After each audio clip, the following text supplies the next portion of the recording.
Hi everyone, I'm Loida. Welcome back to my channel. Now today is December 31st and I did not want 2017 to end without me giving you one last video. Now before I begin my video, I want to say thank you to each and every one of you that has been subscribed to my channel. It's crazy to see how much this channel has grown.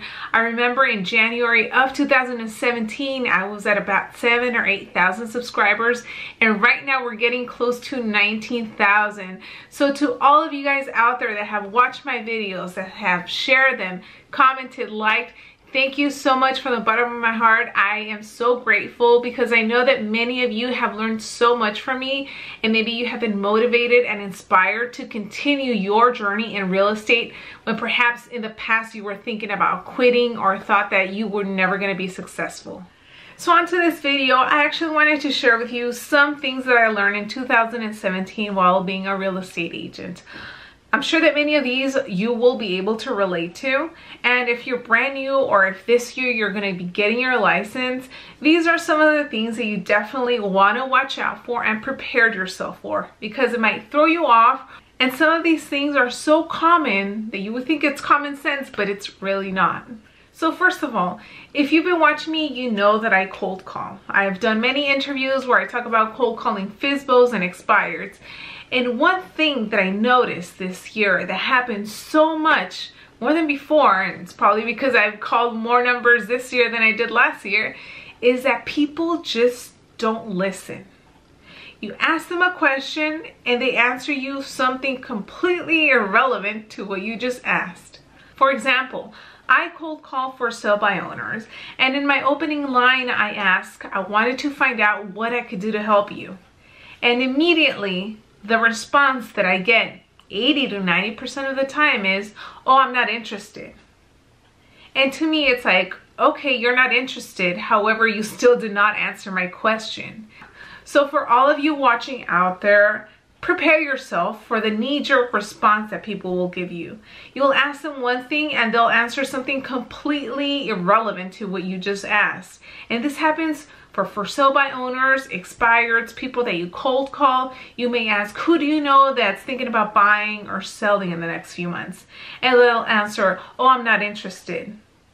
I'm not interested does not answer, who do you know? And these are things that I find funny because it shows me that people are not listening and they're just responding in a way that they hope to just get me off the line.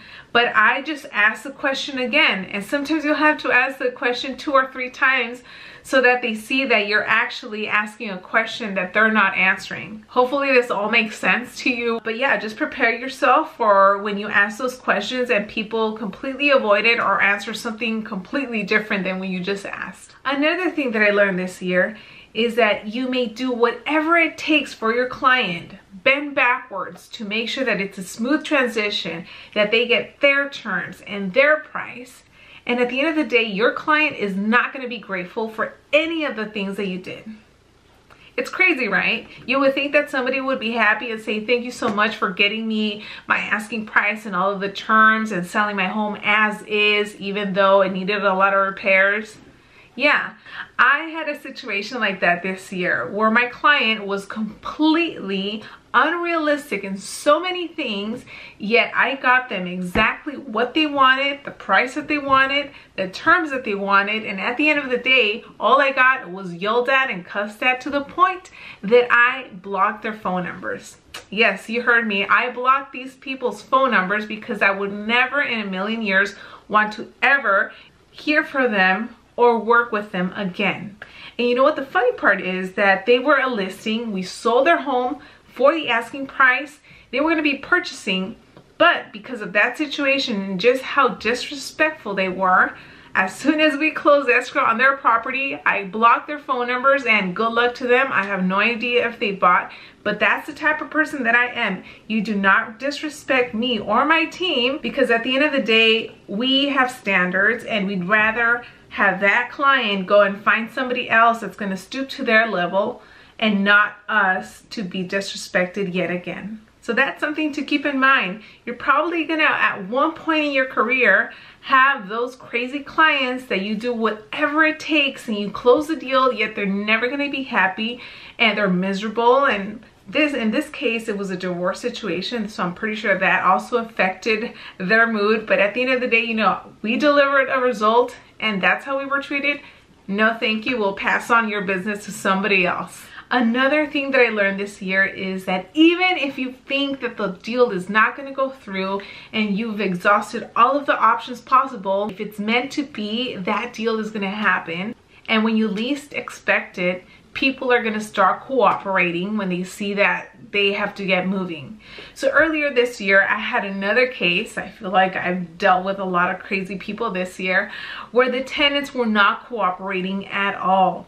It got to the point that we were going to evict them, and then that was going to cause a delay for the buyers of the property. In this case, I was representing the seller, and every time that I would talk to the seller, they would always just be crying because for the past few months, the tenants were not paying their rent on time, and it was just a very, very bad situation for the seller.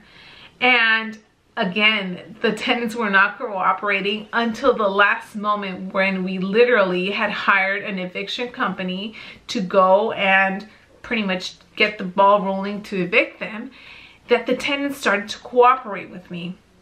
I have done so many things for my clients, and especially in this case, I had told my seller, I'm going to do whatever it takes to help your tenants find the next place so that this can be a smooth transition. So once we got to that point where I thought that the deal was not going to go through, I had already told myself, you know, don't even think about that commission. The tenants reached out and asked me for help because they knew that at the end of the day, I would be the only one that was going to be able to understand their situation and help them the best way possible. And that's exactly what I did. The buyers were literally about to cancel, and I was able to secure another place for these tenants to rent, and we were able to close 3 or 4 days after that. It was crazy, but at the same time, I had already told myself to not even consider that commission because of all of the things that had gone wrong. Like I said, if it's meant to be, it's gonna happen one way or another, and that's something that you guys definitely should keep in mind. And the last thing that I want to leave you guys with is the importance of follow-up. There are about 2 or 3 leads that I have literally talked to about 12 to 15 times that were FSBO or Make Me Moves from earlier this year that I will be listing in January, which is in about 2 days, because of follow-up. These people, for one reason or another, thought that they wanted to go for sale by owner back in May and June. And when I spoke to them, they realized that they were actually not ready and it was better for them to take their home off of Zillow. I've stayed in contact with them consistently every single month to the point that they told me, you know what, in January we will be ready, so let's meet then. So these 2 listings are going to happen in January because of the follow-up that I've been doing. And again, follow-up is the key to your success in this business. If you are only calling once or twice, you're not following up enough. And if you're not closing 3 or 4 times, you're not closing enough. So again, coming into 2018, keep that in mind. If somebody tells you, for example, a for sale by owner tells you, call me in a month, call them every week and just check in. It could be something along the lines of, hey, it's Loida, the real estate agent that spoke to you last week. Just wanted to check in and see how everything's going with the sale of your house. And that's it, because you always want to stay on top of people's minds. And the last thing you want to do is call them a month from the first time that you call them and they told you, oh, you know, I actually met with an agent last week and I ended up signing with them. I'm sure that there are many of you watching this video and that has happened to you and you've lost a deal because you didn't follow up enough. So keep that in mind. For 2018, make follow-up a priority. So that's it for this video. I hope that you guys enjoyed it. If you did, give it a thumbs up and share it with somebody else. And once again, thanks so much for all the support in 2017. Let's make 2018 a great year. Share with me all of your successes. Leave it in the comments section. Send me a DM on Instagram. Add me on Facebook. And with that being said, enjoy your New Year's Eve and New Year's Day. And I will see you guys in 2018.